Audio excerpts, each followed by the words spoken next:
Hello and welcome to Bag Only, an inventory-only Ultimate Ironman account on Oldschool Runescape. In this series I will be restricted to my 28 bag slots with no additional storage allowed. This means no containers that I can transfer items into and out of, such as the looting bag or the rune pouch, as well as no death piles or item retrieval services like Zulrah or Vorkath. Along with having no bank, I will also be unable to use the costume room, clue scroll stashes, or any other interface or NPC that allows item storage. The only exceptions will be quests where I have absolutely no other choice. Basically, I will have to lug my gear, supplies, and quest items with me at all times, or risk them despawning on the ground. The ultimate goal here is the quest cape, so with that, let's get into it. Hey guys, welcome back to Bag Only, thanks again for tuning in. The end of last episode we completed Underground Pass and Regicide, got access to the Elven Lands.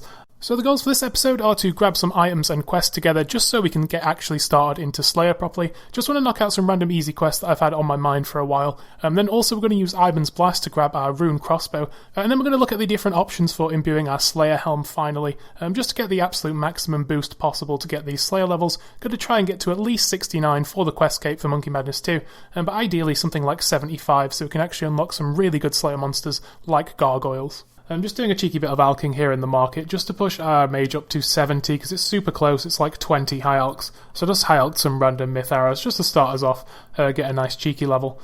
I also did a random little cheeky bit of thieving here as well just to get 60 because once again that level was super close, so might as well round them both off while we start the episode. And also to help with our Slayer grind, I do want to do both Lunar Diplomacy and Dream Mentor as well as the Desert Treasure quests, just to unlock both those spellbooks. Obviously the Ancient Magics from Desert Treasure will be really good for bursting burst tasks like the Dust Devils, but also both those quests kind of make Nightmare Zone like 5 times quicker to do. I think without both those quests and those bosses turned on, you get way less Nightmare Zone points. Because we're obviously going to need to do some Nightmare Zone to imbue this Slayer helm that we have. We need to make the imbued version so the Slayer helm effect works for range and mage, because I'm going to be primarily ranging, I think. So yeah, getting both those quests done before we do a bit of Slayer seems to make the most sense. But before all that, I decided to do the Watchtower quest. I did say at the end of last video that we'd do Watchtower next, and it is a requirement for the RD Diary, so I went and sent that. Just went and grabbed all the items together, like telegrabbing a gold bar, getting some bat bones, and getting ourselves a dragon bone from the blue dragons in Tavily Dungeon, because those are all items needed. It wasn't a very difficult quest, really. Just had to avoid the dragons at the very end, because we don't have any dragonfire protection, obviously, because we're not doing Dragon Slayer until we've finished with our Slayer grind, because we don't want to unlock any dragon tasks. Along the way, I made sure to pick some Cave Nightshade from inside the Scavid Caves around Gutanoth, where you do the Watchtower quest, just because that is also a diary requirement, so it's nice to do that while you're already in here. Then you don't have to reclaim the Scavid map after the quest and come back and mess about with all that. So we use our Deadly Nightshade to distract the Ogre Guard. We go inside with the Ogre Potion that we've made, and we use this on the Ogre's Shamans that live inside this Dragon Enclave to get rid of them. And once they're all dead, there's nothing stopping us from mining the pillar in the middle, which is the 4th of 4 different crystals we need to retrieve to repair the Watchtower's defense systems. And then with all that done, we can just go back to the Watchtower and turn them all in. So what we do is we just place them here on the correct plinths. Now when we finish the quest, we obviously get the Watchtower teleport, which is nice. And then later down the line, when we get one of the higher RD diaries, I believe it's hard, we're able to use the Watchtower teleport to the centre of Yanil instead, which is cool. And we also get, I think, like 15k magic XP for this, and apparently 5,000 coins, so, you know, it's something. And there it is, also 4 quest points, which is always nice for our Tears of Gothics each week. And here is our spell scroll. We'll just unlock the Watchtower telly. There we go, so we should also be able to add Watchtower Teleport to our house as well, which will be cool. Something I'll probably do once we upgrade our Portal Nexus a bit, but we do need more money for that. So that was Watchtower Quest, nice decent one, not too difficult, and needed for a bunch of other stuff, so glad we got that one out of the way. Wasn't too bad. And the next thing before we get into some Slayer, since we passed level 50 smithing in a previous episode, we've now unlocked the Between a Rock quest over in Keldagrim, a really short quest where we help a dwarf make a golden cannonball to try and shoot into this cave full of gold. It doesn't end up working, so we instead have to take a bunch of schematics around the map and use a gold bar to instead create a gold helmet, and we load ourselves into his cannon and we fire ourselves into this really strange realm full of gold ore. Inside there's actually a gold ore demon, so we mine a few of his gold ore to weaken him, and then we just kill him, and that's quest complete. When this quest's over, you can teleport in here with the Ring of Wealth to mine gold easily if you ever want to do that. I don't think anyone ever does, but yeah, just a very, very easy quest out the way. Hey guys, just me again. What I've just tried to do is just attempt some of these gem rocks in Shiloh Village real quick. As you can see, I've been doing these gem rocks for about 42 minutes, and we've managed to get 10 rubies. So I don't think it's going to be worth doing, so I'll just give him all 10. So we've got 192 left. I don't think it's really feasible to spend 43 minutes for every 10. As we still have another 192 to go. That's just kind of crazy talk. But if we did have a glory, it would be in theory around a third of this time, so 15 minutes per 10 would actually be kind of feasible. It would only be a couple of hours to do the entire 190. I did just get a mining level for that though. We're now 59, so one off Lunar Diplomacy quest. Right gamers, once again time for more questing. I'm just here in Korend, south of the Farming Guild, going to do the quest Getting Ahead. And this is quite an interesting one because all the quest items you need are supposedly available around here. And I'm hoping that Quest Helper will just point out where they are on the floor. Save me some time gathering garbage like clay, hammer, saw, planks, nails, knife, dye, flour, needle, thread and bear fur. So hopefully all that stuff is indeed here. I did do this quest on my main on release, so I have done it before. And I do know that it unlocks another boss for Nightmare Zone, so when it does come to doing Nightmare Zone, we'll be able to get a few more points per hour, because I think this is one of the ones that you can feasibly leave enabled. So basically what's happening is, this farm is under attack, they don't know who by, we find out that it's an evil headless beast in a cave nearby, so we need to kill the headless beast now, which is actually the final boss of the quest. It's quite an interesting quest in that regard, that you do the final boss like straight away, but then the rest of the quest is convincing the guy who gave you the quest initially that you did in fact beat the boss, because he doesn't have a head for you to bring back as a trophy, so we make one out of clay and we stick some bear fur onto it, so it's kind of funny. This quest doesn't lead to anything, nor does it really unlock anything. We get ourselves 4k crafting XP for doing this, and we get access to a tannery here, which I don't think any player in the game has ever used. So let's see what this guy does. Hopefully it's not too tough to defeat. I know he does some kind of falling rock attack from the ceiling, which is why I'm protecting Mage. Not sure if it is in fact magic, but I feel like that's just a safer bet to protect in this kind of armour. Really just no challenge at all. Apparently there is a safe spot over there, or at least a semi-safe spot since he does have a ranged attack. Apparently there are some planks also outside the monster's cave at this crashed rowboat, because we do need to pick these two up before we head back. So we'll talk to his wife, see if she has any ideas on how to convince her husband that the beast is in fact dead, and we can use the knife on the clay. So now we have a clay bear head, and we can talk to Gordon, but he doesn't buy that this is in fact the head of a beast, because it still looks too much like clay. So what we need to do is go kill a bear, grab some bear fur, then stick that on the head. But of course Gordon says, well, if that's the head of a creature you've just killed, where's all the blood? So of course we need to grab ourselves some red dye. Supposedly there's a red dye in the cupboard in this house, which is really useful. Saves us going to get red berries going all the way to Draenor Village, and then coming all the way back. So there's a saw up in this barn on the ground which we can go grab. So we can search his workbench, just grab a handful of nails. So that's it, we've mounted the trophy, now we speak to Gordon. He's happy that we've completed the bounty like we're some kind of witcher. Really didn't take long, just a couple of minutes. Oh, I clicked off the reward. But that did push us up to 62 crafting, which unlocked, I think, fire battle staffs and green d'hide shields or something there.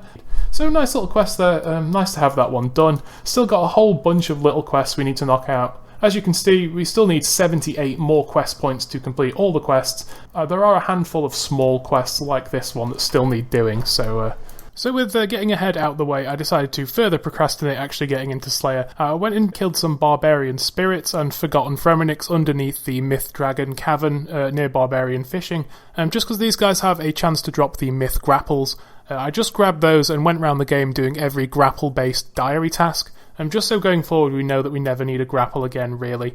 So I did all those. It was nice and easy, and along the way we actually pulled the Skeleton Champion scroll from one of the Skeleton ones, which is just stupid. Our second Champion scroll on this account already, so I went and did that for the Champions Challenge as well.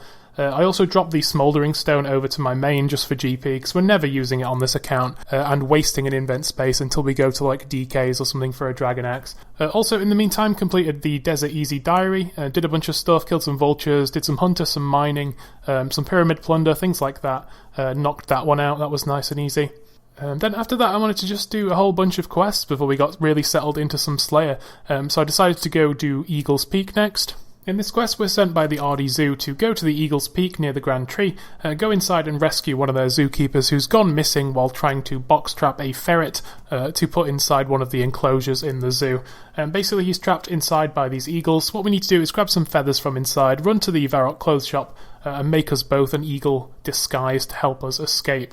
So to set him free, what you have to do is go into these 3 different rooms, one of which is just like a hunter tracking room. There's one which is a leather puzzle, which is super easy with Quest Helper. When you do all these 3 rooms, you get some metallic eagle feathers which fit inside a door, which allow us to go deeper inside and rescue the zookeeper.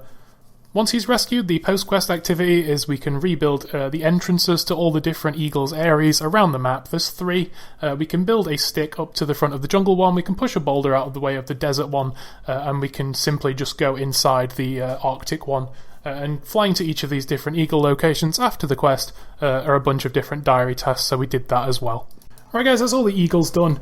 Just here at Ardy Monastery grabbing a candle, because the next thing we're going to do is go and complete Anakra's Lament.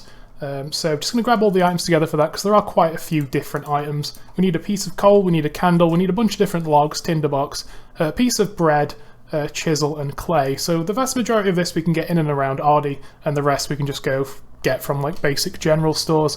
So what we first need to do during this quest is head over to the sandstone mine here, and we need to get a specific weight of sandstone bricks. But I believe we can turn them in 1 at a time to this dude, so we'll just kind of incrementally mine them in these 2 invent spaces and just take them back to him 1 at a time if needed. What I will do is just mine a piece of granite, because there is a desert diary task just to mine a single granite, so do that while we're here. Right, okay, water skins ran out, but this should be the last piece of stone that we need, at least for this segment of the quest. Basically what we're doing is we're helping this monk called Lazim build a statue here. So use the chisel on the statue, and then we place the statue on this big plinth here. So what you can do if you get a sandstone piece that's too big is you can break this into 2, and we can just turn in 1 of these 5 kilo ones. I always pick the camel head, I don't know why, it's just funnier, isn't it? Then we go back and talk to Lazim, and then we can attach the camel head onto the statue, and that should potentially complete the statue. Now with the entire statue complete, it's now too heavy and it causes a hole in the ground to a secret underground temple beneath. And we need to actually create enough inventory space here to take all the limbs off this statue, which is going to be quite tight. For the meantime, I'm going to drop this Hespori seed. If we can come back and get it before it despawns, that's good. If we can't, then I'm not really too worried. And then we'll use these pieces of the stone statue on these different doors, so we're able to get in. We'll just try and do these first 2 sigil steps to free up 2 inventory spaces, and then we'll dash back and try and grab our Hespori seed and our nature runes before they disappear. So we get some more of these flashback cutscenes showing Anakra here, defending this temple. At this stage of the account, we are lugging around quite a lot of different things at all times. We've obviously got our bow, our staff, our Drayman staff, our D-skim and our offhand, and then a cape switch, a ring. We usually keep our rune tools on as we have our cash stack, and we also have our house tabs. Those are the items that we pretty much have all the time. We could slim that down a bit by getting rid of any rune tools temporarily that we don't actually need. But yeah, we are getting quite tight on just invent spaces for our day-to-day getting around on this account. I guess the Hespori seed's more important than nature runes, so we'll leave those here. It's only about 5k worth. So let's get rid of our accumulator temporarily. Again, that's something that we can freely lose. If we do lose it, then we just need to pay like 1k to get it back. Interesting note, they've changed the quest guides in the default game, if you haven't noticed. There's now this little screen at the very top of the quest guides that shows you where you can find the start of the quest, including a show on map button, and then all the stats for the quest, including what storyline they belong to, and then the year it was released and all this other information, which is kind of cool. So once we're done with all the doors in the outer room of the temple, we head into the middle and we can progress further. In here there's just 4 quick puzzles. You have to use a piece of food on this hobo, just like we did during the Excalibur quest, whatever that one was called, and then we need to use a fire spell on this frozen fountain to defrost it, use an air spell on a furnace to light it again, and then use a bunch of different fuel sources on these different braziers, including the candle, the logs and the coal. So after this room, all there is left is the final room downstairs. We just have to cast Crumble Undead on this bony guy that's in our way, and then we have to build a wall with our pickaxe and chisel just out of the sandstone blocks that are in here, just to seal a bone guard away from an evil mage. So there's quest complete. That was Anakra's Lament. We got 2 quest points, some crafting XP, mage XP, mining XP, fire making XP, and of course the aforementioned Camulet. Now I don't know if it actually has any tellies by default. Let's see if it does. Excellent, it comes with 4 charges initially, and that is a medium task to do that teleport, which is the reason we came to do this quest right now. So if we have a quick brief look at our desert tasks, we just need to enter our POH from Polnavich. That's a super easy one. Obviously you need some kind of construction level for this, but whatever it is, we're way above that. And then we just enter our home through here. And that is the final medium desert diary task complete. Now from this one it upgrades the Pharaoh's Scepter from Pyramid Plunder to hold up to 25 charges, which is kind of useless for us, but it does give us a 7,500 XP lamp that we'll put into Herblore of course, and also the Desert Amulet gets upgraded to have 1 teleport to Nada each day. So we'll pop this lamp straight into Herblore, and that should be a level. There's 53 Herblore on the account. That unlocks Hunter Potions and Fishing Mix. And then just to show that the Desert Amulet Tele now works, we can teleport here, and this allows us to use the Elidenis statuette from Spirits of the Elid quest to fully restore our stats. So yeah, that was Anacra's Lament and the Desert Easy and Medium Diary complete, so nice little thing to have done. Got ourselves a nice Herblore level for those. Right guys, next on the agenda here is we're going to try and do the Western Easy Diary. Just got ourselves a bowstring and an unstrung oak shortbow. Just need to string one inside the gnome stronghold, so there's the first thing. Then we're going to head over and kill a terror bird. The easy does include playing a game of pest control, so we'll have to go try doing that. Hopefully we can get into a pest control game with all our items on us. We don't need to get rid of anything. We also need to kill 30 chompies, which isn't too big an ask. I guess we can do that. And then also I'm going to get rid of this Hespori seed as soon as possible. That's why I've just made some iron knives. So yeah, just going to do some Western Diary tasks and kill a Hespori. And then get that nice Western XP lamp. Pop that into Herblore as we do with all of them. Right guys, here we are in the Noob Lander. We just need one more player. It's highly likely that we'll actually probably fail the game because there's literally like 5 players here. And with that last portal dead, that should be the game complete. There we go, 3 Void Knight Commendation points. That's not too bad. So I think what we'll do is we'll attempt to get into a medium game, just to see how many points it is, and just to see if that is a task for the medium diary, just while we're here, because there's no real reason not to. I know we can't do the Hardlander yet, because I think that's 100 combat. We're currently 92. If we wanted to get to 100 combat, we'd need kind of 80 something in all our melees, and that's quite a ways off for us at the minute. Okay, there we go, there's a medium difficulty game complete. That's 4 commendation points, so we now have 7. And yeah, that was a medium task, so that was worth doing. Cool, okay, so that's a little bit of progress towards 2 different parts of the diary. All we have left now is to get 30 chompy kills, and for that we do actually need an ogre bow. So we're probably going to have to go get a bowstring, I would imagine. So I'll go grab one of those, grab some ogre arrows or the tools to make them, and then we'll head over to Rants, kill 30 chompies, and then we'll get our Western Easy complete. Right guys, here we are over at Rants, just killing some wolves. We've got all the tools together to make ourselves some ogre arrows. Already made the comp ogre bow and strung it. Just need a few more wolf bones to turn into wolf arrow tips. This is the last thing we need to do for the diary, so we'll hand the diary in straight away. And then after that we'll instantly go take a look at what we need to do for the rest of the Western diary. Now one thing I did forget is during the Anacra's Lament quest we did actually have to drop our accumulator, so if this turns out to be super painful and we're losing tons of arrows, then I'll just go get another one back, and then we'll come back here. Especially if we're doing like 125 chompies after this for the medium diary straight away, I'll definitely go get the backpack, but we should be able to manage just killing 30 without it. Of course we could go back and create some what they call brutal arrows using nails from the sawmill. That might be an easier alternative than killing a bunch of wolves. So if we do need to tally out to go get our Ava's backpack back, then I'll probably also go buy some nails and just make some, because they're a little bit easier to get our hands on. Obviously one of the rewards for this Western Diary is actually a number of reclaimable arrows per day from Rants, so that will be helpful when we come back here in future to do the harder tiers of this diary, as we'll be able to claim some free arrows that we don't have to make ourselves, so that's really good. Right guys, that should be the last chompy if I've done my maths right. Let's have a look. Check our bow, that's 31. Only needed to do 30, so... And there we go, our first hat. Chompy bird hat. It's also a collection log item apparently, so it does look kind of fresh. Okay, and here we are at the Grand Tree. Here's the Elder Gnome child.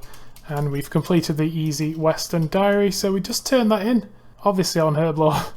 That's another 2,500 in our Herblore. We get the Western Banner 1, which does literally nothing, but it has a cool chompy on it, so that already makes it good. But what we do get is 25 free ogre arrows every day from Rants, so when we're going to do subsequent chompies in future we can claim those, save a little bit of time. And also there's a 25% chance of 2 chompy birds appearing instead of 1. So again, that will help us do the medium diary and above. For the medium we need to do 125 chompy kills, but we already have 30, so that shouldn't take too long. Just looking at it now, all we need to do is go to Ape Atoll, fish a bass and chop and burn some teak logs. Then we need to do 125 chompies. We need to make a chocolate bomb in the Grand Tree and complete a gnome restaurant delivery, which we'll probably go try do now. And then we need to mine some gold ore downstairs in the Grand Tree, which I did initially want to do back when we did the Grand Tree quest, but we didn't have 40 mining yet. But now we do have 40 mining. I'm here and I have a pickaxe, so we'll just go knock out this medium task real quick. And then I'll have a look at the items we'll need to get together to do the rest of the medium diary. And then we can get ourselves another 7,500 XP lamp that we can chuck into Herblore, so that'll be really cool. So to start off for the Western medium diary, we're going to have to make a chocolate bomb here at the Gnome restaurant. But I guess we will actually have to do the tutorial in order to be able to do a delivery, which is another task for the medium diary. Cream maybe? There we go, look at that! Did it without a guide. So we need to do both the cooking training and the bartending training. They're really boring, so I'll just skip over those, and we'll come back when it's time to do a delivery. So anyway, that's both of those done. Hopefully we get a nice easy task. Not sure if this pops up on screen with a quest helper telling you where to go. So some guy called Werble, he wants a pineapple punch. But we've got 6 minutes to make this, and then all we have to do is go downstairs to the Gnome Ball course and hand this in, so hopefully an easy delivery still counts for the diary. Then after this, all we need to do is scoot over to Ape Atoll, catch a fish, and chop and burn a log over there. And then once we've done with both of those, then all we have left is to get 125 total chompies. We've got 30, so only 95 more. So I'll just do those tonight, and we'll get the Western medium knocked out in one fell swoop. What it does, it gives us the Western Banner 2, which again does nothing. You don't unlock the teleport till the Western Banner 3 and 4, which kinda sucks. But we do get a 7.5k XP lamp again for our Herblore, and the chance of 2 chompies spawning instead of 1 goes up to 50%, so that'll be nice, because in future we do need to do up to, I think, 1,000 chompy kills for the Elite Diary. There we go, that's the medium task for the delivery, so we can get rid of all this other stuff. Okay guys, here we are, back on Ape Atoll for the first time since completing Recipe for Disaster. Don't have the Gree-Grees this time, so I think the animals will probably be aggressive to us once again. What we need to do is chop ourselves a teak log, and then burn it. So we'll do that on the way to the bass spot, and then we'll just go use this big fishing net to catch a bass. And then we'll just have more chompy birds to get, and then we'll have done with the Western medium pretty quickly actually. Almost a quicker diary than the easy diary, if you don't actually count the chompy bird hat one. So since we were going back to do some more chompies, I just quickly grabbed the Ava's device back, as well as a bunch of nails from the sawmill shop, just so we could make some easier arrows in those brutals that I talked about before. Okay, here we are back in the chompy lands, just going to claim the easy diary amount of free arrows from Rants while we're here, just to top up on our 8 arrows that we already have. And then also we've made a couple of brutals on the way, and we'll be able to make some more once we chop and fletch some trees. I've just hopped worlds, so it's reset our timer, so if I don't take any breaks then you should be able to see how long this takes, but no promises. Okay gang, that's 125 chompies dead. Now there is a subsequent task to do 300 chompies for Western Hard, which I might actually just do next, just because I already have the gear. We're going to go turn in medium now, and that will unlock yet another boost to the rate of chompies spawning. There'll be now a 50% chance for chompies to spawn 2 at a time, as opposed to the 25% chance during this grind, so they should be slightly quicker than before. There we go. We can now get 50 free arrows a day from Rants. I don't think he'll give us any today because we claimed the 25 already, but we can claim some Herblore XP, which is nice, and that's another level, so that's 54 Herblore. We can now clean Qualms, and then next level we can use Qualms and Limpworts to make super strengths, which is actually a good potion, so that'll be a nice level to get. Another 16 for the quest cape, but obviously we probably want a few more because 72 is ranging pots, which is one of the most important pots, and then we can get things like brews after that. So yeah, I think what I'll do is I'll head straight back to chompies, try and go for that 300 just for the hard task, and then we don't have to worry about chompies again really until Western Elite, but for that we need things like 93 Slayer and all these absolutely crazy skills that we're not going to get this year. So if I can knock out these 300 chompies tonight, then we don't have to think about chompies again for a long time. Right guys, these should be the last 2 chompies. 2 hours on the timer. I think we were getting about 180 chompies an hour, so it probably took a little less than 2 hours. We'll just really quickly claim our hat for 300 kills, and there we go, there's the hard task. Scroll down to hard, we need to kill an elf with a crystal bow, which we can do, we have the levels, we just need to do roving elves. We need to do swan song, catch a monkfish, get 100 combat, do some hunter, burn some mahogany logs on Apatol we could do now, grow a palm tree, we need to do Morning's End 1. Once again we need to do roving elves, we need Isolra KC, we need to cast the Apatol Telly, and we need 75 thieving. So that's quite an achievable diary, all things considered. So it's nice to have the chompy section of that done. Just a few miscellaneous quests and skills we have to get up, so that's awesome. Guys, just getting the items together to do this Hispori kill, and I've got 3 Ranars within like a minute here at the Chaos Druid Tower, which is absolutely fantastic. We'll turn this into prayer pots, then we can use those to kill Hispori. Maybe even save the other doses to go try do the Deranged Archaeologist and maybe hit that rune crossbow. But I just want to get this Hispori seed out of our inventory primarily. Look at this. Is there a more beautiful sight than an inventory full of prayer pots? So we've got ourselves 11 3-dose prayer pots here. Going to go decamp these, try and stack them up like we did last time into noted form, and then just unnote 1 and head over to Hispori, try get a KC to get this seed out of our invent. So even at this modest stage of the account we have no issue whatsoever killing Hispori, as long as we remember to bring enough prayer to grab an anti-poison sip first, and it also helps to make some quick thrown weapons like the throwing knives, just to take on the little plants. So after this I did actually go to the Deranged Archaeologist. We did a couple of KC. I actually quite like this boss. On our second KC we got a random combat achievement. I've not really been looking into these. It's always nice to see them because then we're just making progress towards the combat diary without really trying. So yeah, just did a bunch of kills. We actually pulled the rune limbs on 19 KC, which is really nice because they're like a 1 in 26, so that's fairly lucky. And then on the 22nd kill we also pulled the black d'hide body that I also wanted from here. That one's almost perfectly on the drop rate because the drop rate is 1 in 21.3, and we got it on the 22nd kill, so that's really good. So of course just grabbed a beef, turned it into sinew on an oven, spun it into a string, made a U-log into a stock, and just hammered these rune limbs on. So we finally have the rune crossbow on the account now, which is really, really cool. I've been building towards this for a long, long time. It's kind of the primary reason we went and did Underground Pass, just so we could get Ibans and really quickly get through these Deranged Archaeologist skills. So now we're looking really, really good. Can finally alch this MSB, because we don't need it anymore. It's certainly going to be worse than the rune crossbow almost everywhere. Plus we have the benefit of being able to equip our defender with our rune crossbow if we desperately need to, so we can actually save spaces because the crossbow is only one-handed, which is really good. So we actually need our Slayer helm imbuing now, which is going to be the main focus going forward here. Just really quickly did a Tears of Guthix first though. Got ourselves 53 smithing with a nice 9k smithing XP drop. Always nice to see because smithing's kind of difficult for us. Went and killed some snakes because we finally got our crossbow. We should probably get the best range gear possible. So just made some little snakeskin booties.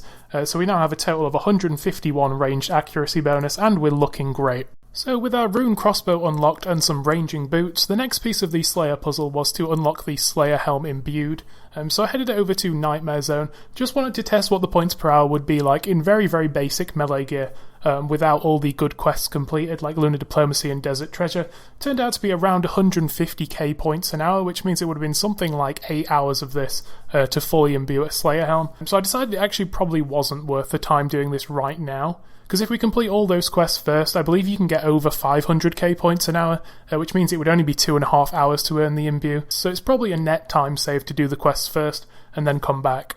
For research purposes, I also went over to Edgeville into the new Soul Wars minigame. I just wanted to check out what the deal was with the imbues there, to see if we would be allowed inside. I asked a bunch of people on the official world, because it wasn't very clear on the wiki what things you're actually allowed to bring in. It just says non-combat items aren't allowed. But that means we couldn't take our Xerix Talisman or our Ring of the Elements inside, so I really didn't think it was worth even trying to earn our imbues this way if it meant we'd have to get rid of those 2 pieces of teleport jewellery, so we'll just stick with the Nightmare Zone method. But it was good to go check, because a lot of this new stuff is usually OP, so it's probably quicker to earn your imbue in the minigame. But like I say, I'm not going to get rid of our Ring of the Elements just for the Slayer Helm just yet, if we don't have to. So since we definitely decided that we'll be doing the Nightmare Zone imbue method, I went off to train our final skill we needed for the Lunar Diplomacy quest, which was just to get a little bit of this last mining level from 59 to 60. I thought the most sensible place to do this would be down at the Gem Rocks in Shiloh Village, just on the off chance we pulled a few rubies in the meantime. There we go, guys, there's 60 mining coming in. That actually gives us access to the mining guild, which is kind of cool. So we'll probably go in there one day for some kind of mischief or other. Anyway, got ourselves 4 rubies from this little grind. I think we mined like 130 rocks or something, so that's an approximate kind of drop rate there. We might actually need an emerald for lunar diplomacy. I can't remember. I think you make an emerald bullseye lantern at some stage, so we'll just hang on to that just in case we need it. I'm just going to go turn these 4 rubies in, and then I'm going to go grab all the quest items we need for the lunar diplomacy quest, and then I'll see you at the beginning of that. So guys, it's time for some lunar diplomacy. As you can see, the invent is, as usual, filled with quest-related garbage. Did just manage to pack everything in. So what we do is we head here to Relica, where we completed the Fremenic Isles, Fremenic Trials, all those kind of quests. We head over to the Lunar Isle to meet the Moon Clan people, and we try and create some peace between these two cities because they've not spoken to each other for a while. So for those somehow not in the know, lunar diplomacy unlocks the lunar spellbook, obviously. But there will be a few spells in that spellbook that are still locked, and we need to complete a further quest called Dream Mentor that takes place afterwards to unlock those last like 4 spells. And then there's also a couple of spells that are locked behind the Hard Fremi Diary. So back to lock our Sea Runner on his boat with our Seal of Passage. This is an equipable necklace, so if we desperately need space we could drop our Amulet of Power and equip this, because we do need to keep the seal on us at all times, like I say, or we get kicked off Lunar Isle. So first things first is we need to actually sail to Lunar Isle, and we use this pirate ship here to smuggle us over, because normal ships don't go over there because obviously the two cities don't talk to each other at the moment. So what we need to do is help this guy because his ship is cursed, so we need to run around the ship. As you see here, we attempt to sail to Moon Clan Island, but due to dark magics we just get sent back to Pirates Cove. So we run around the ship, like I say, using this special emerald lantern. It has a cool new animation just for this quest, and it reveals all these curses that we can rub off. There we go, we're no longer cursed, and we sail over to Moon Clan Island, aka Lunar Isle. Here we are, nice little glass blower in the cutscene. The reason this bank is highlighted is because after Dream Mentor, this is the only bank booth you can use here without the Seal of Passage equipped. We're not going to be able to use the bank, regardless, obviously. So yeah, this is Lunar Isle. Let's just have a quick glance at all the facilities available. There is a clothes shop that can sell us some Moon Clan clothing, which does give, I think, a tiny bit of magic bonus, which is cool, but we will get access to lunar clothing during this, which is a little bit better as far as I'm aware. There's some Sukras you can kill, there's some clue steps on this island, there's an altar where you can swap your spellbook to the lunar spellbook and also craft some astral runes. There's a dungeon where there's some things you can mine, and there's also the Dream Mentor quest in there. And then Baba Yaga's rune shop, which isn't on the map for some reason. You can go there and actually purchase astral runes directly, which will be kind of useful for us later. So we talk to this lady and we continue the lunar diplomacy quest. We introduce ourselves, keeping our Seal of Passage the whole time. Now we head back to the city and we actually speak to the aforementioned Baba Yaga. So next up we need to fill a dream vial with water. This is why we bring these 2 herbs. Hopefully we can put these inside the vial here and free up these invent spaces. Yes we can, awesome. And then with this we need to go kill a Sukra outside of town for his tooth. What you normally do if you are a main, you do actually do this task because it is a cannonable task in multi. But right now we're not in a position to get a cannon really. We don't have access to steel bars very easily for the cannonballs themselves, and obviously including the cannonballs it's 6 invent spaces you need to bring with you on every Slayer task, so it's not really feasible. Maybe down the line when we clear our invent up a little bit, upgrade our house a little bit more, get rid of some of these teleport jewelries, we'll have reasonable means to bring a cannon with us to certain Slayer tasks. But so there's the Sukra Tooth. We can just grind this straight away and put it straight in the potion to save a space, and we can drink this 1 dose of prayer pot and drop that. Then we can grab a second hide. Now since we're here we might as well get the other 2 hides since we've got 2 already in the process of getting this tooth. For those not in the know, we use these Sukra hides, we tan them in town, and then with the needle and thread we turn these each one into a piece of the lunar armour, which is some level 60-ish mage gear. I don't think it's quite as good as Mystic. As you may have seen in the inventory, we bought the most budget magic spell runes in order to fight the last boss, and that's because it is purely safe spottable, so that should be nice and chill. The only real difficulty from this quest will come through just actually doing all the puzzles, juggling our inventory items, and actually getting to the end. So there's all our Sukra drops. We've got the full waking sleep vial, we've got the 4 hides to be tanned into lunar armour, so we head back to the One-Ear Romancer, and then we should be tasked with upgrading our Draymond staff from back on Entrana into a lunar staff, which will imbue it with some positive magic bonuses, and it will also still act as the Drayman staff in terms of using the fairy rings around the game. So now is the time to go to all 4 of the elemental altars, so hopefully we're able, with our current invent, to minigame telly over to Guardians of the Rift. Right guys, we're finally in. A little bit of a wait, a little bit of world hopping, so about 5-6 minutes just to get in a game. But once again, it's quicker than getting all 4 elemental talismans as drops, so can't really complain. Okay, here we go. A portal's opened and all the real gamers are scrambling over there, but we're just here for the air altar here. That's our first lunar staff part done. Next up will be the fire altar. As you can see, the Drayman staff has now been renamed to Lunar Staff Part 1. And there we go, there's fire straight away after. Wonder if anyone else in here is doing this quest right now. Okay, this should be the 4th and final altar in the order that we need. This is still the first game, so it only took like 11 minutes to do all this. And with that, we now have a lunar staff. It even says in chat, you now have the lunar staff. Oh right, yeah. So we've replaced our Drayman staff with this lunar staff, but since we actually haven't done the quest yet, as you see in the chat there, we can't actually equip it, so we can't use fairy rings anymore until we finish this quest. So we're going to have to get back to Relica some other way. I would normally just go to DKS here and run, but I suppose we'll have to go to Camelot and walk from there. No big deal, I just thought that was a little bit interesting. Right, so a little bit of a trek back, but here we are, back on Lunar Isle. Just going to speak to the One Aeromancer once again, and attempt to pronounce her name a completely different way again. So here's our lunar staff returned. You could possibly say that was storage, but it's unavoidable for this quest, so there's not much we can do about it, sadly. So here's the mine at the top of Lunar Isle. No one ever uses it because it's old dead content, but in here there is lunar ore, there's also gold ore. Apparently there's gem rocks, which I had no idea about, which is crazy. So there's our single lunar ore. We don't actually need 2. It does recommend you get an extra 3 and hang on to those to do Fremenic Exiles, but when we come to doing that quest we'll just come back here again and get them later on.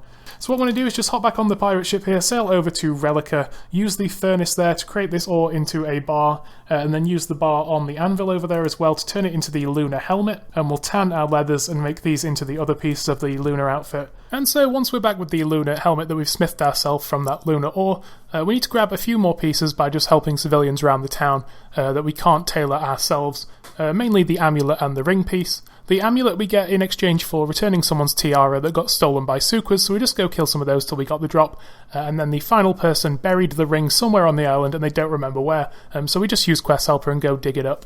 Right, so now if we ask about these ceremonial clothes, we can actually get our Suqua hides tanned, so that's cool. And now they're tanned, we will make all of the items from the set one at a time. For some reason it's only 1 leather per piece, regardless if you're making a pair of gloves or an entire torso. But there we go, that's everything. So we head back to the One Aeromancer now. That's gotta be enough, right? That's like half an invent there. Cool, so we get everything back. We use the potion that we made earlier on some kindling that she also gives us, and then we can run over to the centre of town, create a special fire, and inhale everything. And then we can go on a little vision quest into Dreamland, basically. And now it's time for the puzzle segments, which are incredibly boring. So inside Dreamland, you go and do a whole bunch of different puzzles. Some of them aren't really puzzles, they just click on the blue. Some things are completely RNG, like this race. You have a chance to fail the hurdles. If you fail like 3 in a row, then you can't win the race anymore, so it's quicker to just quit and restart.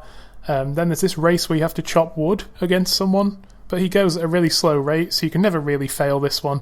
Then there's this really annoying grid that's kind of like the grid in Underground Pass, although luckily this one only has a set number of solutions which are actually all on the wiki. Once you've sort of found out what the first tile is, it limits the potential options, so it's not as hard as it used to be. But yeah, just banged out all the puzzles, really nothing interesting, so it's not really worth showing. And then finally, like I say, you just fight a kind of dream version of yourself, and you constantly teleport around, but as long as you keep running in between this circle in the middle, you can always just save spot yourself. So we just fire striked away till we were dead, I guess. So there it is, quest complete, 5k magic, 5k runecraft, the ability to use lunar spells, 50 astral runes, and also the lunar staff itself, as well as the lunar armour. Now I think this lunar armour actually gets added to Purdue's reclaim store after this quest, but it's incredibly expensive for the magic stats it has. It's more expensive than buying Mystic from the Mages Guild, and the stats aren't quite as good. So like I say, first thing I'm going to do is just go check on the wiki and make sure that for Dream Mentor we don't actually need the lunar set. It doesn't look like it.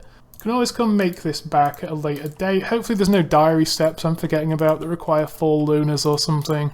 So I'll get all the items together then for Dream Mentor. We'll come straight back and we'll finish the second part of this quest series straight away. Okay guys, just really quickly going to make another portal room in the house since we're too poor for the Nexus at the moment. Just because I want a lunar portal. So if we go to our house now and we run through here, then we're on Moon Clan Island, so that's really, really helpful. Okay guys, here we are in Lumbridge at the food chest. What I'm just doing here is grabbing some food, because at the start of Dream Mentor, we basically need to rescue and mentor an adventurer who's trapped inside that cave, the mine on Lunar Isle. And what we need to do is bring some different food to him. We need a total of 20 pieces of food apparently, and that needs to be split equally across 3 different types.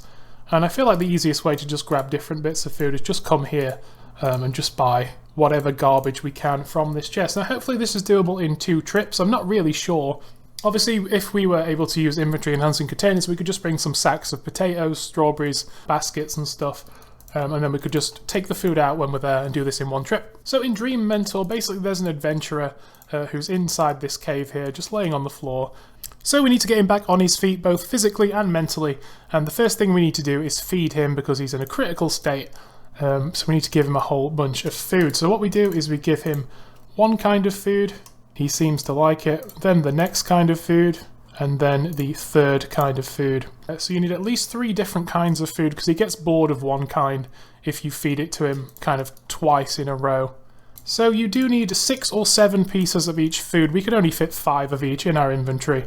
So we're not going to be able to do this in 1 go. But it does look like each time we're feeding him, it is progressing quest steps. So I'm relatively confident that if we do have to leave and grab some more food from Lumbridge and come straight back, then it shouldn't reset our progress here. So that's good. What we need to do now is head back to Lunar Isle, go to the bank, and retrieve his equipment for him. So what we do is we just click the things in blue, which is super helpful because I've never quite understood how this portion of the quest actually works. So here's Sirius's loot. Can't get it out of the chest as much as you might like to. You know, full arms and a whip, I wouldn't say no to that right now. We do also get some better XP for this than Lunar Diplomacy. We get 15k in our hit points, which is really nice, and we actually get 10,000 in magic, and we always want more magic XP, because we do need 75 for the quest cape, if you remember, but we also want it as high as possible for more magic accuracy when casting spells, and also to unlock more spells. We need 80 something to get the Barrows teleport spell, and then once we add that to our house, we can feasibly do Barrows runs inside of like 2 or 3 an hour. So that'll be really nice to get. I think that's like 83 mage or something. So with Sirius back on his feet and dressed like a true 2006 Chad, we once again return to the one-ear romancer like we did during Lunar Diplomacy, and she suggests that Sirius also go on a similar dream journey than we did in the previous quest. Although the dream file for this one's slightly different, we do need to nip over to the Troll Stronghold and steal a Goutweed instead of like the Guam and Marantil or whatever it was for us. So just really quickly headed over to Berthorpe, grabbed the climbing boots back and just went back into the storeroom and stole one of those. Guys, remember that time when we did wines and I said they'd fix the world hop speed? It's kind of funny because shortly after that it did get worse again. It was just really odd, like for like a week around that point where I did RFD Awogi. World hops were just good, but now they're kind of trash again. It takes so long to hop a world now that if you're on someone's friend list, it shows you as logging out every time, because it is that slow.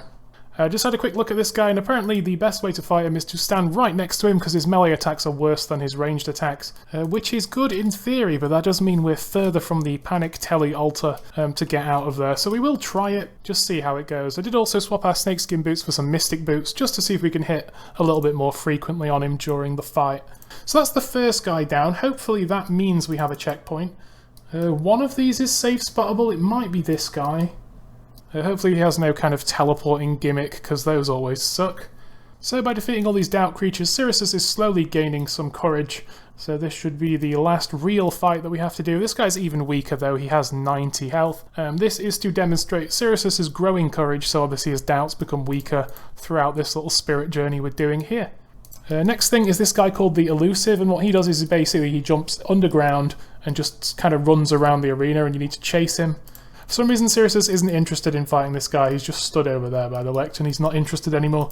He doesn't even want to give us his vengeance anymore, he's just kind of over this. And to be honest, so am I after doing the entire Lunar Diplomacy quest and this one back to back. However, it will be nice to see the back of Lunar Isle after this. Shouldn't have to worry about the whole Lunar area for a while. We can ditch our Seal of Passage straight away, unless we need it for any Fremenic diaries. So with the dream once again complete, Sirius is now a fully fledged adventurer. He's come a long way from being a grey, shriveled man inside the cave north of Lunar Isle. So once again, we go back to the Oneromancer down here. He gives us knowledge of new lunar spells, and there he goes off to do some adventuring, and we've completed the Dream Mentor quest. And with that one, we get 2 quest points, we get 7 new lunar spells, 15k hit points, 10k mage, and I believe we also get an XP lamp, which is worth 15,000 in any combat skill, but you can't actually put it into prayer. I guess it makes the most sense to just put it into mage. Even though mage is relatively easy to train, it does cost more money than the other styles, and we still need some mage levels for Questscape, so it makes the most sense. So cool, this quest is required for Dragon Slayer 2 down the line, so it's nice to have this out the way now. And also, some of these lunar spells we unlock are required for a bunch of other diaries. What I'm going to do is go and have a look at the requirements for Desert Treasure next. That's going to be a much longer one than these two. See if we can knock that out tonight as well and become master of every spellbook in the game, brackets apart from the one you get from doing the Korend Grandmaster quest. Right guys, here we are at the very start of Desert Treasure here. Not sure how far we'll get into this quest. We don't have all the items we need because there is a lot of things. So first things first is to head over to the exam centre and take these etchings to them from the desert. And then they can tell us what to do next. Obviously, famously, Desert Treasure is a quest where we have to go around and collect 4 different diamonds from around the game and replace them in the pyramid in the middle of the desert. And doing so gives us access to the Ancient Spellbook, which primarily gives us access to AoE burst and barrage spells that we can use on Slayer. Now, they're very expensive to cast, but the XP an hour is so great that it's probably going to be worth doing. At the bare minimum, doing this quest will unlock some more bosses for the Nightmare Zone, and it should increase our points per hour quite dramatically in there. So this should be the last thing we're going to do, except maybe grab some more supplies like potions and stuff before we actually go to the Nightmare Zone and sit there and get our full helm imbue in one go. Obviously we're recognised as the person who previously completed the dig site exam, so they trust our judgment. So we give him the etchings, we talk to him again, and then we get ourselves the translation book, and now we need to go back to the Bedabin camp. So let's continue with the quest here. We brought the translation notes back to the archaeologist, so we agree to help, so now we need to head down into the bandit camp a little bit south and talk to the bartender down there. Then we ask him about the 4 diamonds. He directs us to someone called Eblis. We speak to him and he says, oh, let's talk in a more secluded area, and he moves up the hill here to this kind of ancient magic altar thing made of loads of mirrors, and we follow him up there and we basically help him repair the mirrors, and then we get sent off on the quest to retrieve the 4 diamonds. Interesting point about these 4 diamonds, if you actually have one of the diamonds in your inventory, it's not in your bank or you haven't handed it in at the actual pyramid, then you can have a random assassin spawn behind you. You can be attacked wherever you are in the game. I've seen random assassins attack people in banks and at like Wintertot and stuff, so you've got to watch out for that. That's going to be the biggest threat during this quest, outside of probably doing the part where we need to go through the troll area and we repeatedly have our stats drained. So what we need to do now is leave and get these quest items, so we need 12 magic logs and 6 steel bars. So for the magic logs, we're going to go just grab a rune axe and chop them in the woodcutting guild, so we'll just go chop them ourselves instead of chasing implings or something silly. Just going to reclaim the blessing here to teleport to the woodcutting guild, but as you can see there's a bunch of new stuff added to the Lost Property shop now we've completed the Dream Mentor quests. As you can see we can get the whole lunar set back here, but it is reclaimable for a really large amount of money. Righto gamers, here we are, we've got ourselves 6 steel bars and we actually have 13 magic logs. I actually went and killed the Ents in the woodcutting dungeon and they dropped noted magic logs, and they were fairly frequent. It was like a 1 in 4 or 1 in 5 chance of getting a magic log, so it wasn't too bad, and you can turn them into the sky noted, so that saved a trip at least. And now we know about the diamonds, so it does tell us to do the smoke diamond first. However, we don't have the ice gloves required, so what we're going to do is go grab those over in Taverley. We've never actually got those yet on this account. Chances are we'll get them a couple of separate times and drop them again. Now the ice gloves have a number of uses around the game. You can use them when smithing at the blast furnace, same with the giant's foundry. And so yeah, with these we can head off and attempt to get the first of the diamonds. What I'm going to do is just go grab some food though first. Make sure we're properly stacked up. So our first diamond here for Desert Treasure will be the Smoke Diamond, located conveniently in the Smoke Dungeon, just down this well here next to Polnavich. Now to access this diamond you actually need to run to the 4 corners of this Smoky Slayer dungeon, and you need to light fires in all 4 corners in a time limit.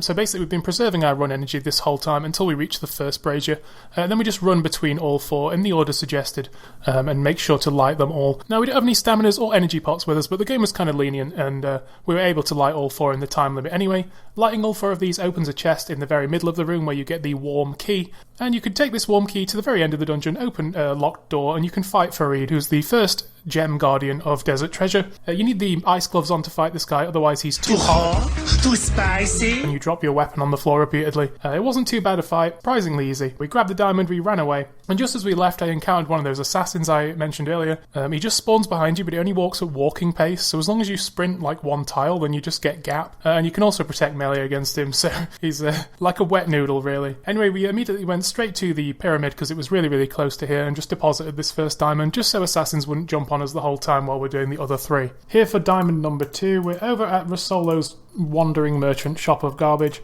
If we speak to him, he tells us about one of the other diamonds, and then we actually have to head back to the desert camp, and we need to repeatedly try and pick lock a chest where you can fail over and over and over again, and it also breaks your lockpicks. So what we're going to have to do is probably ditch some of our food and bring a whole bunch of lockpicks with us, as well as the super anti-poison from over near Castle Wars, and repeatedly try and lockpick this chest until we succeed. Let's give it a go. So basically you have to lockpick a number of tumblers in a row. If you succeed, then obviously it moves to the next tumbler, and if you fail then it goes all the way back to the first one, so it's a serious bit of RNG. What we could actually do is go grab a beer from the pub. I believe the Bandit Brew or whatever it's called from here actually gives us a 1 thieving boost, which is next to nothing, but should at least give us a tiny little bit of extra success chance, because we'll probably be making a bunch of trips here. Let's drink that down and see if that's enough to make a difference. Nope. Nope. And nope. And that's all our lockpicks gone, so yeah. What you can actually do is pickpocket the guys around here. They do have a 1 in 7 chance of dropping a lockpick, and they also have a chance to drop a 1 dose anti-poison, which is the weakest form of anti-poison, but yeah. So let's go try with 3. Successfully pick the first lock. Oh, there we go. No way, that's super huge. Oh, that's really good. Okay, so here's the ring. If you equip this, a ladder appears. So what we do here is just run through to the end. I don't think there's any weird gimmicks or puzzles or torches to light or whatever in here. I think it's just a case of walking to the end and fighting the boss. Now I did look him up and he can drain prayer with his melee attacks, which is potentially going to suck, so I unnoted all the prayer pots that we have. So what we need to do is go find Damis up at this top corner. So supposedly this guy can walk through the Shadow Hounds, so they're not good enough to block him. Okay, that bat's respawned, so what I'll do is I'll just go kick it real quick. So if we get behind him here, there we go. Now hopefully when Damis changes form here, he doesn't briefly become ethereal and walk through the bat, because we're not really afraid of his first form. It's his second form we're primarily afraid of, so... It's also recommended to kill a Shadow Hound in here to complete a task for the Hard Kandarin Diary, so as soon as we have the diamond we'll just do that real quick. Okay, there's the diamond on the ground, so we'll just really quickly kill a Shadow Hound while we're here. So there we go, that should be a Shadow Hound dead, and there's the diary task. There we go, 2 diamonds down, awesome. Right, I'm going to have a look at the items we need for the 3rd diamond, which is the Blood Diamond over in Mauritania. We're back, we're in Canifis, ready to start the 3rd of 4 diamonds, here to speak to Malak. We've got ourselves a few of the items we need already, 1 silver bar from Ardy Market, a spice from Ardy Market, and then a garlic dust. We got a garlic from the spice stall and then used a pestle and mortar to crush it. So we need to add all these things to a blessed pot, which we need to visit Entrana to get, which kinda sucks. And then we combine all these things together to make the ultimate vampire fighting weapon, and then we venture into the swamp to kill a vampire called Desus. If you repeatedly run away from the boss, he'll teleport towards you up to 3 times, at which point he'll give up and the fight will stop. So you have to go refill your pot again with all these 3 items, which kinda sucks. He's weak to magic and range, so Iban's Blast is effective once again, which is nice. We just speak to this definitely not a vampire guy here, and he makes us a silver pot, so we head up the ladder, run over to the Entrana boat, but I think we only have to speak to 1 priest briefly, so we should be able to get back before anything despawns. That looks like a really nice loot pile, doesn't it? But, oh no, the only option is destroy Lunar Staff. Dude, we're gonna have to destroy it, we're on a time crunch. That sucks. So doing this stage of the quest might have just cost us like 80k for a new lunar staff, but that's okay. It'll be nice to see how we go about reclaiming that, because we will need to probably reclaim it again in future. So let's hope this guy's quick with his blessing of our silver pot, because we do need to get back before all of our gear despawns. By the way, I did see on YouTube there's some kind of Entrana locked account that came up in my recommended the other week. It was called like Monk Mode or something. So maybe have a look at that if you're bored. That sounds like an interesting concept, at least for 1 or 2 episodes. So there's our gear back, but we did have to sacrifice our staff, which is slightly annoying. Obviously nothing's stopping us from going back to Entrana and getting a new basic Drayman staff, but we can come here and buy the lunar staff for 60k, which isn't terrible. I thought it was 80, maybe it's 80 at the One Aeromancer, so that's good. We just come to this guy, he bites us a little bit to put some of our blood on the pot, and then we add the spice and the garlic powder. So hopefully we can hit even in D-hides. This guy supposedly is level 1 magic, which means he should be weak to magic, and he also has no magic defense. Hopefully we don't lose too much of our food on the way there to these ghasts. I completely forgot they existed. So strangely, he has a melee attack, and he also has a hiss attack, which is apparently half magic, half ranged. It does 5 damage in each style to you, which I don't think there's anything quite like that in the game. So I would run away to try and get gap, but obviously, like I say, this boss has a special mechanic where if you're forced to run away from him more than 3 times, then the fight just ends, and you have to restart and go get your quest items again. So I'd rather not do that. Just need to see some big hits. It's still possible here that we win, but it's also still possible we lose if we get some terrible RNG. So let's just hope for that big number. There it is, 21. Ivan's Blast coming in. So there we go, we talk to Malak and say, hey, the dude's dead, you owe us a diamond. There's the blood diamond, looks suspiciously like a ruby. Right guys, here we are over at the Chaos Druids, just trying to get some Harrowlanders together so we can add some red spider's eggs to those and make some basic restore pots, as we can't yet do super restores. But what we can get is 75 attack on the account. Really, really nice level to have. That should unlock some actual new weapons. God Swords, Blessed Sarah Sword, Abyssal Tentacle, all that amazing stuff. So that's a really good level to get. So I'm just going to stay here, try and get at least 3, maybe 4 Harrowlanders so we can make a few restores. Just to take with us over to the Ice Diamond, because we will have our stats drained repeatedly up there. We need to maintain our magic level above A level to cast a fire spell to fight the boss while repeatedly being drained. So I'm just going to stay here until we get those. And we'll go try do this, the hardest diamond of the 4. Okay guys, this looks like some kind of inventory. This took a long time to set up, probably like an hour to get all this stuff together. So hopefully this is enough to do the quest. So we'll tell you over to Trollheim. Picked up quite a lot of lore runes from the Chaos Druids while trying to make these 3 full restore pots. Got a few prayer pots as well. We've got our boots. Hopefully once we get there we'll be able to equip those and save 1 space. Got rid of our ice gloves and reclaimed our rune gloves for the extra accuracy here because I feel like we'll need it. So what we're doing here basically is we talk to a troll child, we sneak through this ice gate and we go through this ice area that constantly drains all your character's stats, including your combats. And it also means you can't run inside. And then somewhere deep in there we're able to fight one of the mini-bosses for Desert Treasure. But we don't get his diamond from him straight away. Afterwards we have to continue through this snowy area to the top of an icy mountain that you can slip down, which is why we bring these spiked boots with us. So what we actually need to do here is kill some trolls, I believe. As you can see, all our stats are being drained. I'm going to start dipping into these restore pots just because our melees are being drained quite a lot, so it's affecting our DPS. It's a lot more damage than I expected to take here, actually. Okay, so there we go, that is 5 trolls. What I am going to do is just really quickly tally out, reset our stats, health, prayer, and all that stuff over in Ferox. So let's refresh up. I'll probably go unnote some more prayer potions. So let's chuck our prayer on, because it will be getting drained anyway, so we might as well just put it on for this segment while we run past the trolls and the wolves up ahead. Should be Camille. You can only damage him with fire spells, so we have brought fire spells. It's good to have a one-click telly, specifically for things like this. And obviously the longer we're here, the lower our agility drains for the next segment, which isn't nice. So what we do actually get here are some super restores, which is nice, and some chocolate cakes. So let's just hope we can get in and get across this bridge. So let's see if we can actually cast this from here, maybe? Come on, game, don't do this to me. Okay, he's free, let's free his wife. Hopefully we can just really skip through this dialogue quickly. Oh, no way, and we're teleported back to the troll at the start. That's amazing. So we've got the ice diamond, got our spike boots refunded. Let's really quickly just get out of here, go home. Okay, here we are, back at the pyramid to deposit our very final diamond here, the ice diamond, and that should be all we need to do. So you're supposed to bring some energy / stamina pots and some food here, but you know what, we're just not going to.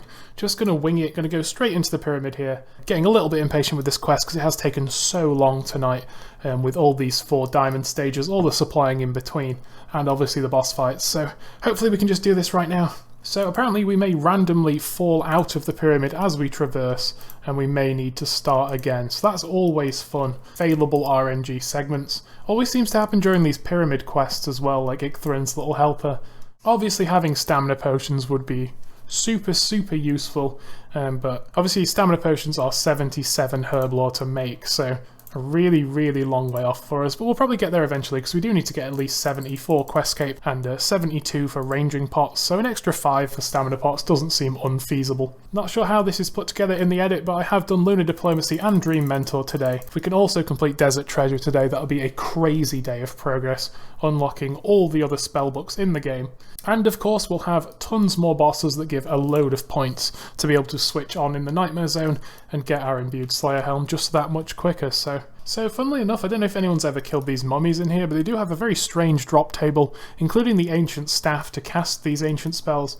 But they also drop things like a dueling ring with like a single charge and all this like weird old kind of drops, kind of like the zombies in Tarn's Lair. They have really unique, strange drops, so it's worth having a look if you're interested in kind of unique NPCs that drop strange things. Just gotta not fail here on this last bit. I don't know if there's a puzzle on this door or not. If not, then we should just be able to go and speak to Azanadra.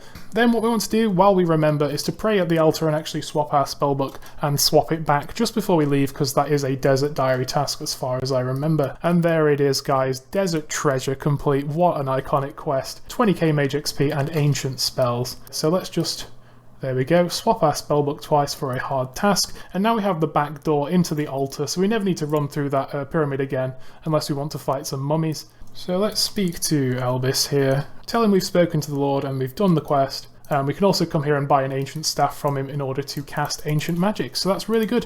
We've got access to 2 new spellbooks today, so our options on the character have just opened up dramatically, and our points over at Nightmare Zone are going to be huge. So that's the next thing I'm going to immediately go do, get this helm imbue, and then I'm going to go back and finish Slayer, probably before we do any more quests. Get all the way to at least 69 for Questscape, so... Hey guys, here we are just at the end of our Nightmare Zone journey. As you can see, we've got ourselves 1.3 million points. I'm just going to leave because there's no point staying any longer. This only took about 2.5 hours maybe, if we don't include like the first 1 or 2 attempts where I didn't have any absorptions or anything. There's no money left in the coffer, which is good because we're not using the coffer as storage. So let's take our Slayer Helm off, go into the rewards chest, go to upgrades and click on Imbue, and then there we go, we have a Slayer Helmet Eye. Fantastic piece of gear. Obviously it works now for all 3 styles, so that on-task bonus will affect our mage and range. It's also replaced the negative magic and ranged attack bonus with +3 positive bonus. It also looks a little more swanky. So if we just take a look here, 15% all styles. So it's going to make our little Slayer journey here so much better. Probably going to be the helmet that we keep on for the majority of the game until we get kind of end game and we start going for real gear sets.